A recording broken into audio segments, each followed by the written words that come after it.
Mechaspine is a 110mm 4.5-inch jerkbait available as a DIY kit. The kit includes a 2-piece silicone mould, screw eye locating pins and rubber bands. Additional components like the circuit board, lips, screw eyes and weights can be purchased from Lure Parts online. You'll find links to everything in the description. Insert the locating pins into the mould, then slide the screw eyes over the pins at the hook hanger and toe point positions. Place the lip into the slot. Screw a 3.5 to 4 gram ball sinker onto a screw eye, or use a 1/8 ounce egg sinker instead, then place it in the mould in the middle position. Do the same with a 2 gram ball sinker and place it in the front position. If you can't find a 2 gram ball, just use whatever weight you have, such as a split shot sinker, lead wire, tungsten putty, or even cut a larger sinker down to size. Secure the mould between two boards with a clamp using as little pressure as possible. Mix 4.5 grams of micro balloons with 20 grams of Parte polyurethane resin.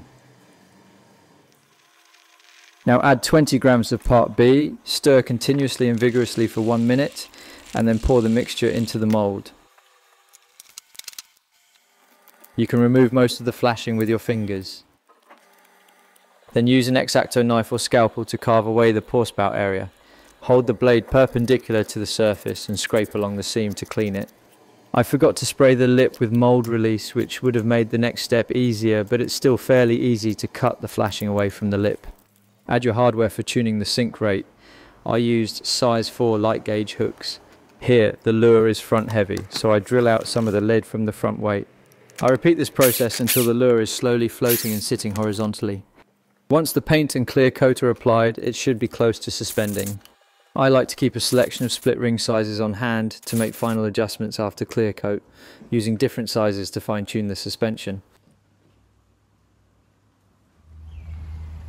In the next video, I'll demonstrate some painting options for this bait. If you'd like to get the mould for this lure, please visit my website at followforms.net. There's a link in the description. I also have moulds for other highly detailed and unique lures. My name is Jonas. Please drop a comment if you have any questions. Thanks for watching, and I'll see you in the next video.